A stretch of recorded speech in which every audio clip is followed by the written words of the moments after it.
It's time to start recording the first track of your Ambient Guitar EP. Let's get to work.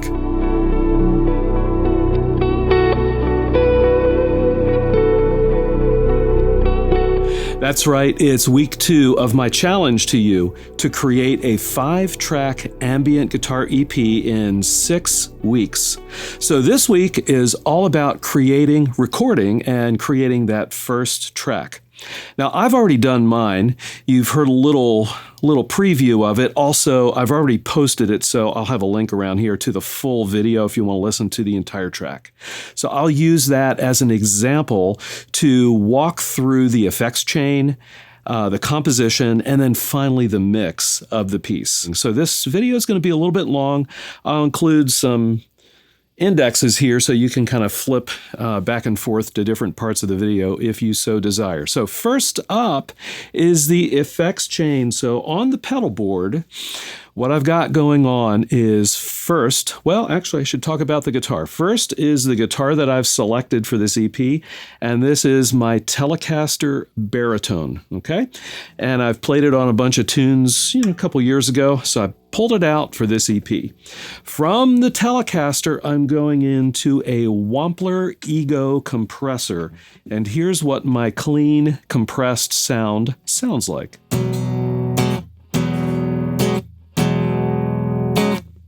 All right, from the Wampler Ego, I'm going into a Strymon Riverside, and for this tune, I've got just a little bit of crunch on there, just a little bit of gain.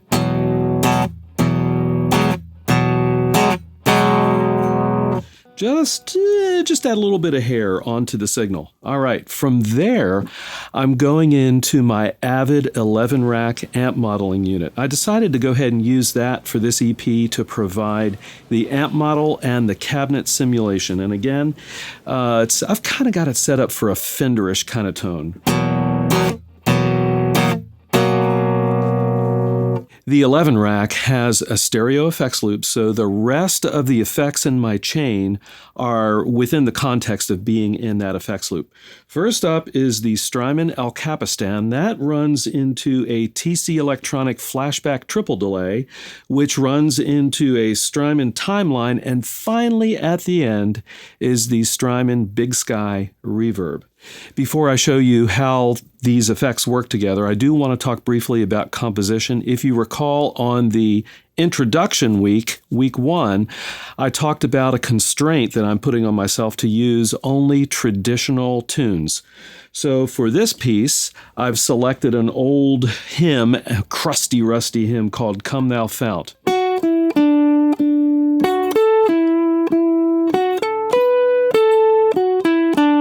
Okay, it's a pretty simple melody, but it actually works really well in the context of an ambient piece with a drone. So what I'm doing here first is, we'll talk about the timeline. I've got a pattern delay going on to help me along, and it's going to be at the tempo of the song.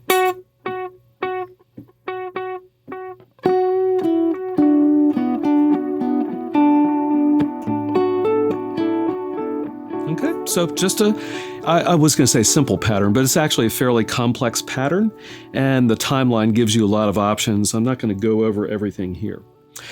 Where I make it a little more complicated is actually with the Strymon Capistan, and that is sitting in front of the timeline, if you recall, right? So it's Capistan into the timeline. And what I did here is I'm using the sound-on-sound capabilities of the Capistan, which gives you a looper-like kind of thing.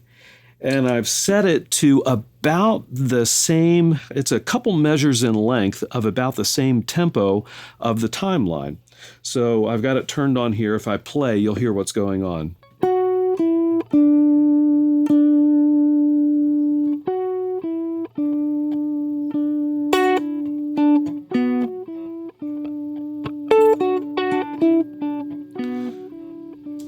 And that's just a simple loop, if you will, but it does decay over time. So it's a decaying loop.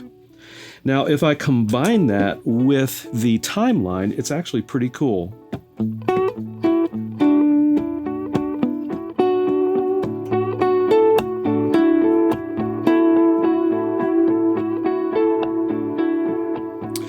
So as you can hear, the Capistan, because it's looping continuously, is feeding the timeline with a more complex pattern than just me playing single notes.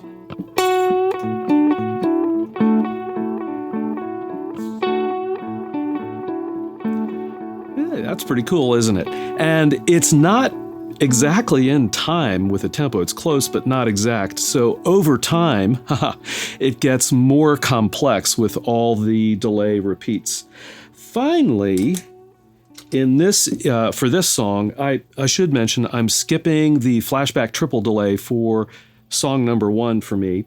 And I'm going right to the BigSky, and I've got a Bloom reverb set up. Okay, so if we put it all together, here's what we get.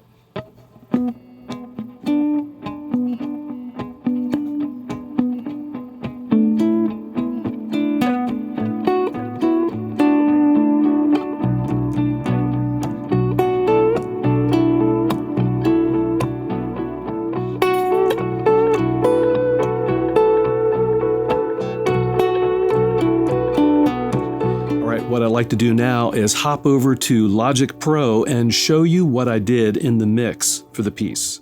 Okay, everybody, I've got Logic open and let's get right into the mix. First up is the guitar part, and here's what it sounds like right off the recorder.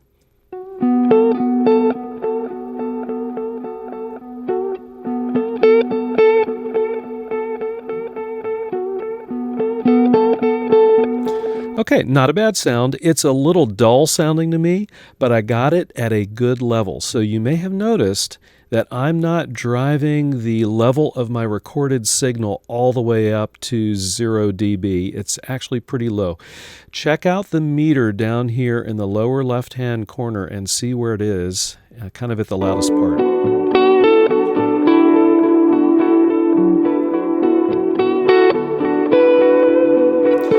Okay, so you can see that's negative 8.6, and I would highly encourage you not to record too hot. Give yourself some headroom. You're going to need it when you begin adding EQ, compression, and any effects that you might add in the mix.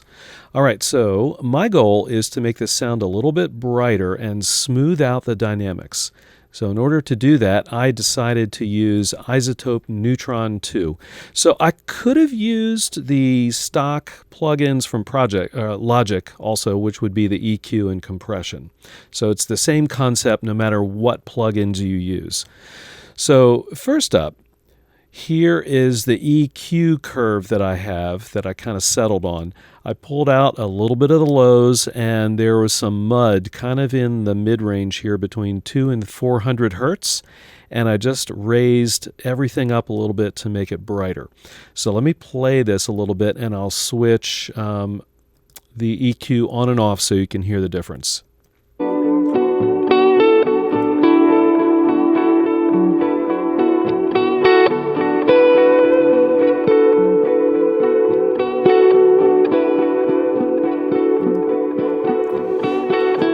So it's subtle. I didn't go like totally wild with the EQ, and you do want to be careful of that.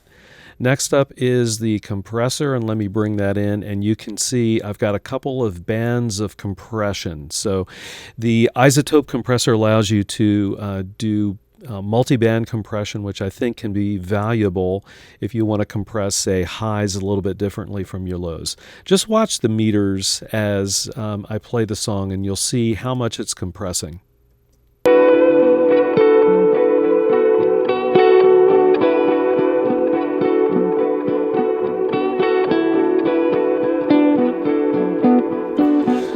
Okay, so what you can see is that the top end is actually compressing a good bit more than kind of the main part of the frequency, so 0 to 4K.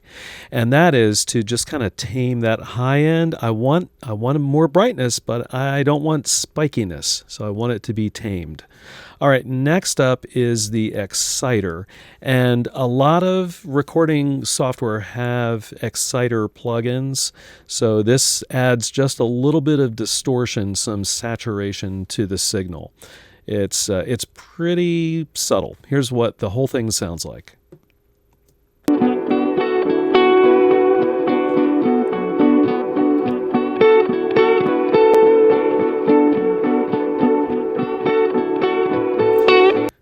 Okay, pretty subtle, right? But when you add it all together, it does smooth out the sound and bring up the brightness of the overall tone. Next up is I wanted a little more complexity in the reverb. I liked the BigSky, but it wasn't quite enough. So I added the Valhalla Space Modulator plugin, which is kind of modulation reverb. It's kind of wacky. Here's what it sounds like with what I've got dialed up.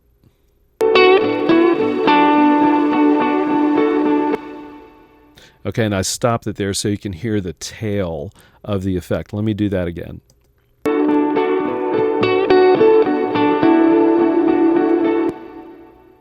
Okay, if you don't have the Valhalla Space Modulator, if you do have a modulating reverb, you can likely get something off in that direction. But because of that modulation and a little bit of reverb, it does brighten up the signal some more, which is what I was looking for.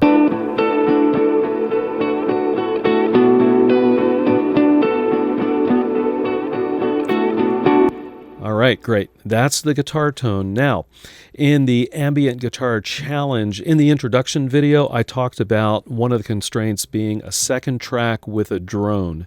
And so I've got a drone track, and this is I'm using a plugin from Logic called Alchemy.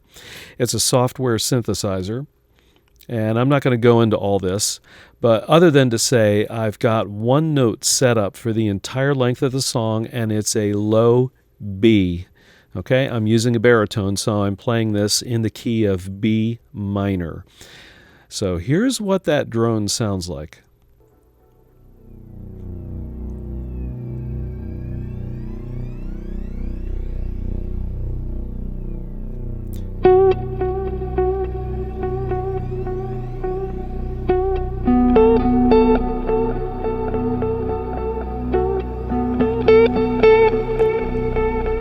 Yeah, isn't that nice with a drone?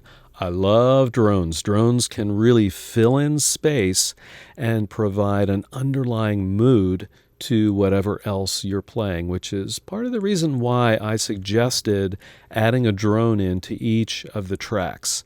Now, my goal for this EP is to come up with a different kind of drone for each track, and hopefully you'll be able to think of some drones, some different types of drones as you go along. So this is one technique for creating a drone, and that is to use a software synthesizer and just use a single note through the entire length of your song with kind of a cool sounding patch. Okay, finally, in this mix, I want to talk about the mix bus. So that would be the stereo output depending on your software. And I did add a few effects. I'm not going to go into mastering, but I just want to show you what I did real quickly. First of all, after I added the drone into the mix, I felt like I needed another reverb sound just to help blend the guitar and the drone together. So I'm using Logic's Chroma reverb. Here's what it sounds. Actually, let me play just the guitar here so you can hear it a little bit better. Here we go.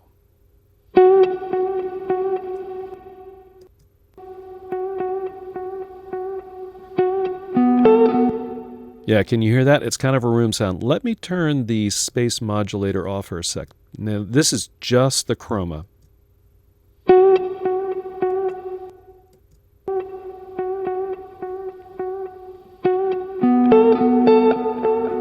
Okay, so it's a nice kind of full room sound. It's a little different than the average kind of room reverb, though. It's got a little bit of a pre-delay and a bloom to the reverb, which is why it's called bloomy.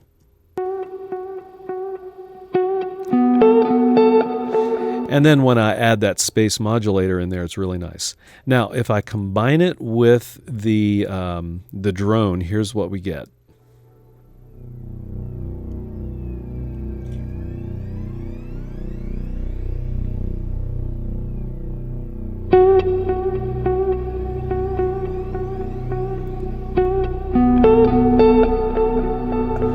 Yeah, isn't that cool? So all of a sudden, the drone and the guitar are sitting together in the same space, right? So the reverb is creating the illusion of a space. So guitar, drone sitting in that same space together, and it really blends the two together nicely.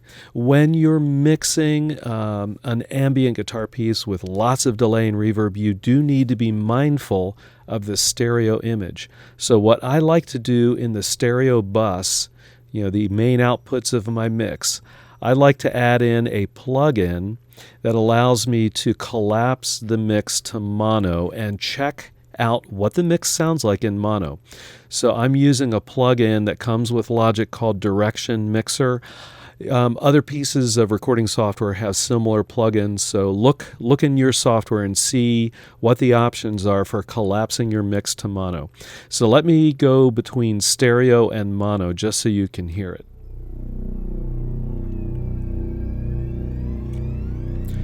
You can hear that it's really collapsed. Here we go.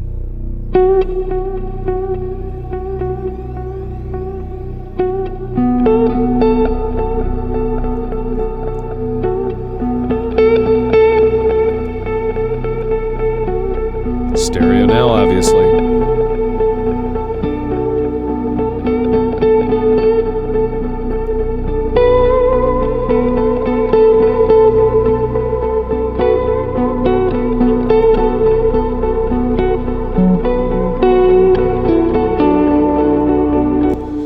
Okay, that's really important to check because not everyone will listen to your music in a nice studio environment with headphones or studio monitors. You might catch somebody standing in their kitchen listening to your music on an Amazon speaker or Sonos speaker or something like that, and they're hearing basically a mono signal. So you want to make sure that your mix sounds decent when it collapses to mono. We'll talk at the end of this series about some techniques for improving the situation there, but I do want to mention it on this video. Well, this is kind of a long video, but I hope that the walkthrough of how I created my first track is helpful and encouraging to you as you begin to create the first track of your ambient guitar EP. Please subscribe and hit the notification below so that you can follow along as we work through creating our ambient guitar EPs together. And as always, I'll see all of you on the next video.